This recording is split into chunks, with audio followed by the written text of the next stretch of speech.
శంకర్ మత్తుగా కళ్ళు తెరిచి అటూ ఇటూ చూశాడు. బెడ్ మీద ఉన్న సెల్ ఫోన్ ఆగకుండా మోగుతుంది. అతను నిద్రలో నుంచి మేల్కోవడానికి కారణం ఆ శబ్దమే. రింగ్ అవుతున్న సెల్ ఫోన్ని చేతిలోకి తీసుకొని చూశాడు శంకర్. ఆ మోగుతున్నది శంకర్ ఫోన్ కాదు, మనోజ్ది. ఆ ఫోన్లో కాల్ వస్తున్న ఫోన్ నెంబర్ సేవ్ చేసి లేదు. ఎవరా అనుకుంటూ నిద్ర కళ్ళతోనే హలో అంటూ లేచి కూర్చున్నాడు శంకర్. హలో మనోజ్, నేను పూజితని అంది అవతలి వైపు కంఠం. పూజిత అని వినిపించగానే కంగారు పడుతూ ఒక్క ఎగురు ఎగిరి మనోజ్ వంక చూశాడు శంకర్. ఆ కంగారుకి అతని చేతిలోని ఫోన్ కూడా ఎగిరి మనోజ్ తలకి ఠంగుమని తగిలింది. మత్తు నిద్రలో నుంచి మగత నిద్రలోకి వస్తున్న మనోజ్ సెల్ ఫోన్ దెబ్బకి అదిరిపడి లేచి కంగారుగా అటూ ఇటూ చూశాడు.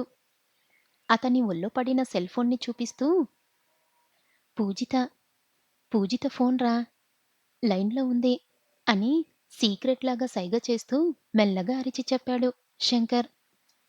ఆ విషయం మనోజ్‌కి బుర్రకి ఎక్కడంతోనే గబగబా సెల్‌ని చేతిలోకి తీసుకున్నాడు. అవతల లైన్‌లో ఉన్నది పూజిత కాబట్టి ఇప్పుడు మనోజ్ రియాక్షన్ ఎలా ఉంటుందో తెలుసుకోవాలని బార్బీ బొమ్మలా కళ్ళని పెద్దవి చేసి మనోజ్ వంకే చూస్తున్నాడు శంకర్. మనోజ్ అలర్ట్ అవుతూ ఫోన్ని చెవి దగ్గర పెట్టుకొని మెల్లగా హలో అన్నాడు. మత్తు వదలని అతని గొంతు వింటూనే హలో మనోజ్, ఏంటి ఇంకా నిద్ర లేవలేదా అని కరుకగా అడిగింది పూజిత. పూజిత మాటలు వింటూనే కళ్ళని గోడ గడియారం వైపు తిప్పాడు మనోజ్. అది ఉదయం 10 గంటలు చూపిస్తుంది. వెంటనే నాలుక కరుచుకొని అబ్బే, అదేం లేదు పూజిత. ఎర్లీ మార్నింగే లేచాను. ఇప్పుడు పూజ గదిలో ఉన్నాను. అందుకే నిదానంగా మాట్లాడుతున్నాను అంటూ కవర్ చేసుకున్నాడు మనోజ్. ఆ మాటలు విని కళ్ళు పెద్దవి చేసి మనోజ్ వంక అబ్బురపాటుగా చూశాడు శంకర్. ఓకే మనోజ్, ఆత్రిజ వాళ్ళ నాన్న సుందర్రామరాజు గారట. ఇంటికొచ్చారు. నీతో కొంచెం మాట్లాడాలి. ఎప్పుడు కలుద్దాం అని సూటిగా అడిగింది పూజిత. ఆమె కలుద్దామనేసరికి ఆ ఆనందంలో సుందర్రామరాజు గారు పూజిత ఇంటికి ఎందుకెళ్లారు అన్న విషయం మనోజ్ బుర్రలోకి అస్సలు వెళ్ళలేదు. అత్యుత్సాహంతో కలుద్దామా? రియల్లీ? ఇప్పుడా? ఎక్కడికి? ఎక్కడకు రావాలి నేను? అని ఉబ్బితబ్బిపోతూ ఆత్రంగా అడిగాడు మనోజ్. ఇప్పుడు కాదు. హ్మ్. ఈరోజు సాయంత్రం అంటున్న పూజిత మాటలు ఇంకా పూర్తి కాకుండానే సాయంత్రమా? ఓకే. సాయంత్రం కలుద్దాం. ఎన్ని గంటలకి? అని మళ్ళీ ఆత్రంగా అడిగాడు మనోజ్. ఓయ్!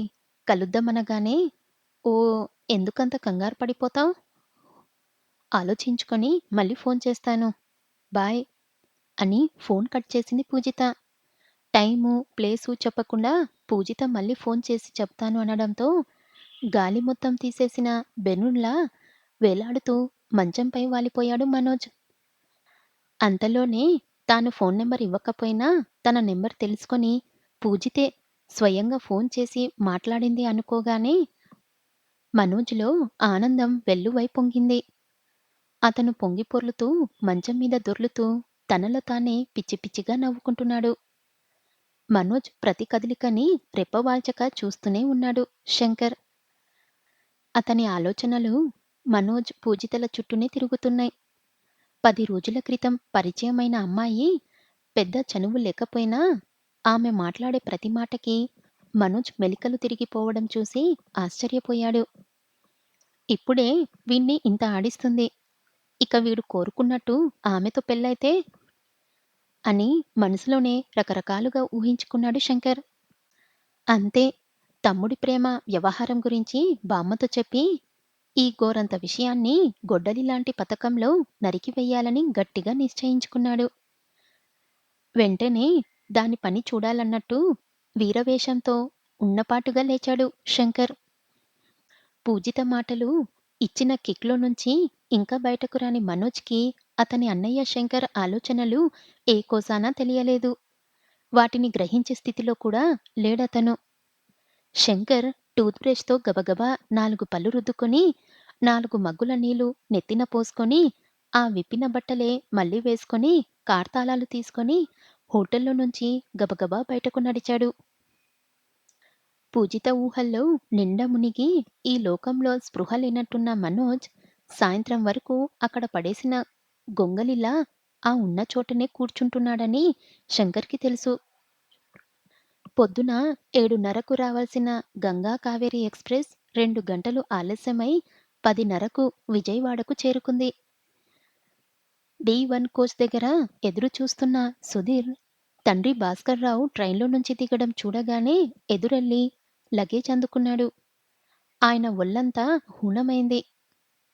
ముందు ఇంటికెళ్ళి ఫ్రెష్ అయి రెస్ట్ తీసుకుంటానంటూ అందరితో చెప్పి స్టేషన్ నుంచే భార్య భవాని, కొడుకు సుధీర్‌లతో కలిసి వాళ్ళ ఇంటికి ఆటోలో బయలుదేరిపోయారు.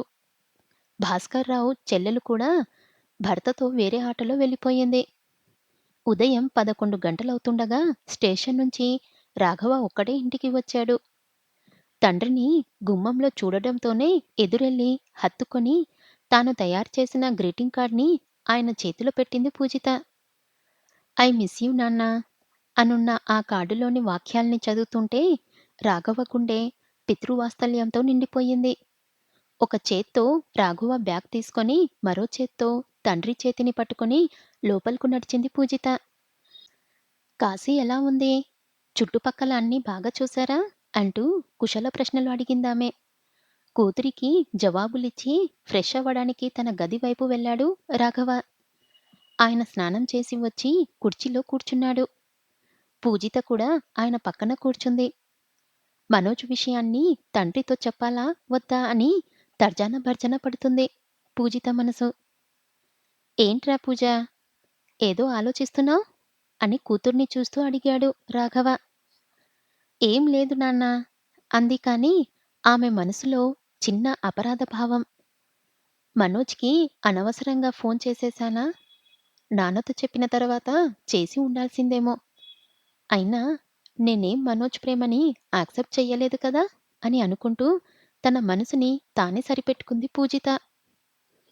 ఏం మాట్లాడకుండా మౌనంగా కూర్చున్న పూజితను చూసి వంటగదిలోకి వెళ్ళి మళ్ళీ బయటకు వస్తూ ఈ నాన్న మీద కోపమా అంటూ యథాస్థానంలో కూర్చున్నాడు రాఘవ. ఆయన వచ్చి పక్కన కూర్చోగానే వెచ్చని పాకం వాసన పూజిత ముక్కు పుట్టల్ని తాకింది. ఆ వాసనని గుర్తుపట్టిందానిలా తల తిప్పి తండ్రి చేతుల్లోకి చూసింది. ఆయన చేతిలో గాజు గిన్నెలో గులాబ్ జామన్లు కనిపించాయి. అంతే. చూసేశావా అని అలకగా అందామె. మరేం చెయ్యను, స్నానం చేసొచ్చేసరికి ఆకలిస్తుంది. ఏమైనా చేద్దామని వంటగదిలోకి వెళ్ళాను. అక్కడ ఇవి కనిపించాయి. ఇంత వేడిగా ఉన్నాయి. ఎక్కడివి అని ఆశ్చర్యంగా అడిగాడు రాఘవ. పూజిత బుంగమూతి పెడుతూ నువ్వు నన్ను ఇన్సల్ట్ చేస్తున్నావు. ఎక్కడివో అయితే వేడిగా ఎందుకుంటాయి? నేనే చేశాను అని గర్వంగా అంది. నువ్వు చేశావా అని షాక్ అవుతూ గులాబ్ జామున్ వంక ఆశ్చర్యంగా చూశాడు రాఘవ. వెంటనే స్పూన్‌తో ఒకదాన్ని ముక్కలు చేసి పాకంతో కలిపి తిన్నాడు. అబ్బా! చాలా బావుంది అని మెచ్చుకుంటూ కూతురి నోట్లో కూడా ఇంకో ముక్క పెట్టాడు. కూతురు ప్రేమతో చేసిన వాటిని ఇష్టంగా తినడం పూర్తి చేసి లేచి లగేజ్‌లో నుంచి గిఫ్ట్ ప్యాక్ చేసిన ఒక బాక్స్‌ని కూతురికి ఇచ్చాడు రాఘవ. పూజిత కళ్ళు ప్రశ్నార్థకంగా ముడుచుకున్నాయి. చిరునవ్వుతో దాన్ని అందుకొని ప్యాకింగ్‌ని ఆతృతగా ఊడదీసింది. అందులో ప్రశాంతతతో కళ్ళు మూసుకొని భుజాల వరకు ఉన్న బుద్ధుడి బొమ్మ కనిపించింది. అంతే. కొన్ని క్షణాలు దాని వంక చూస్తుండిపోయింది పూజిత. ఇందాకటి వరకు ఆమెకు మనశ్శాంతి లేకుండా కలవరపెట్టిన ఆలోచనలు క్రమంగా కనుమరుగవుతూ ఆమెలో ఒకలాంటి స్థిర చిత్తాన్ని నింపుతున్నాయి. మనోజ్ ఆలోచనల కలకలంలో నుంచి బయటకొచ్చిన తర్వాత తండ్రి వంక చూస్తూ థాంక్యూ నాన్నా, నాకిది నచ్చుతుందని నీకెలా తెలుసు? అంటూ తండ్రికి దగ్గరగా జరిగింది. పిల్లల ఇష్టాలు తల్లిదండ్రులకి కాక మరెవరికి తెలుస్తాయిరా? అన్నాడు రాఘవ. తండ్రి మాటలు వినగానే ఆత్రిజ వాళ్ళ నాన్న సుందరరామరాజు గారు కళ్ళ ముందు మెదిలారు పూజితకి. ఆయన కూడా తన కూతురి ఇష్టాన్ని నెరవేర్చాలనుకుంటున్నాడు కదా అనిపించింది. అందుకేగా ఆయన మనోజ్ వాళ్ళ బామ్మతో కలిసి ప్లాన్ వేసి మరీ మనోజ్‌కి, ఆత్రిజకి పెళ్లి చేద్దామనుకున్నారు అని మనసులో అనుకుందామె. మనోజ్ పెళ్లి అన్న ఆలోచన రావడంతోనే మనోజ్‌తో జరిగిన సంఘటనలన్నీ వరుసగా మళ్ళీ గుర్తుకు వచ్చాయి పూజితకి. మనోజ్‌ని పెళ్ళికొడుకుని చేసిన రోజు ఆమెని చూడగానే అతని చూపు తిప్పుకోలేకపోవడం, వాళ్ళింట్లో హారర్ మూవీ చూస్తున్నప్పుడు కరెంటు పోతే ఆ రాత్రివేళ భయంతో గదిలో నుంచి పరిగెత్తుకొచ్చిన తనని కౌగిలించుకొని గట్టిగా ముద్దు పెట్టుకోవడం, పెళ్లి ఆగేలా చేసి హాస్పిటల్‌లో ఉండి కూడా ఆమెకి ఐ లవ్ యూ చెప్పడం, తాను ఫ్యాషన్ డిజైనింగ్ కోర్స్‌లో చేరిందని తెలిసి అక్కడ చేరడం, పెళ్లి చేసుకోకుంటే చచ్చిపోతానంటూ బెదిరించడం అన్నీ అన్నీ స్పష్టంగా కళ్ళ ముందు జరుగుతున్నట్టుగా గుర్తుకొస్తున్నాయి పూజితకి. రకరకాల భావాలతో రంగులు మారుతున్న పూజిత ముఖంలోని కదలికల్ని చూసి గజిబిజిపడ్డాడు రాఘవ. ఈ 10 రోజుల్లో పూజిత ఎక్కడెక్కడికో వెళ్ళిందో ఏమో! ఎక్కడైనా ఏ గాలో సోకలేదు కదా అని భయపడుతూ గాబరాగా కూతురు వంక చూశాడాయన.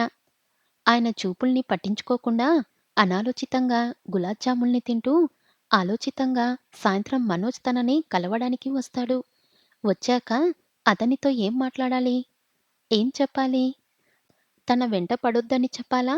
లేకపోతే అతనంటే తనకి ఇష్టమని చెప్పాలా? అని ఆలోచిస్తూ కూర్చుంది పూజిత. డాడ్! అని గట్టిగా అరుస్తూ సుందరరామరాజు గారి గదిలోకి వచ్చింది ఆత్రిజ. కూతురి అరుపు వినగానే అందులోని భావం పూర్తిగా అర్థమైంది సుందరరామరాజు గారికి.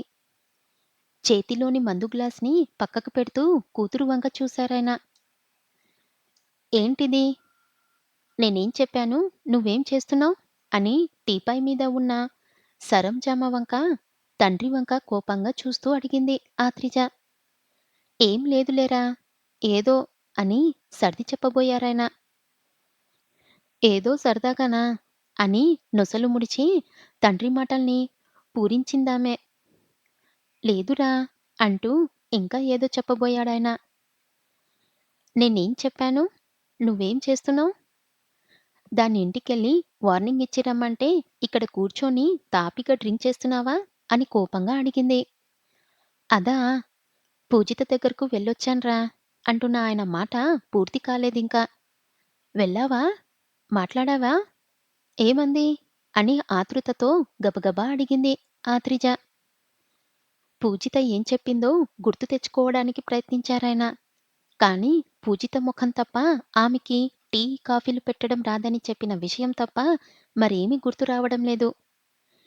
2 నిమిషాలు గడిచినా తండ్రి ఏం మాట్లాడకపోయేసరికి ఆత్రిజ వ్యంగ్యంగా మూతి ముడిచి, "హుం!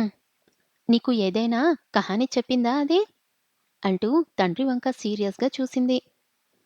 పూజిత ఏదో చెప్పిందని ఆయన కూడా ఏదేదో చెప్పాలనుకున్నాడని గుర్తుంది. కానీ పూజిత ఏం చెప్పిందో, దానికి తనేమన్నాడో మాత్రం ఏ కోశానా గుర్తు రావడం లేదు.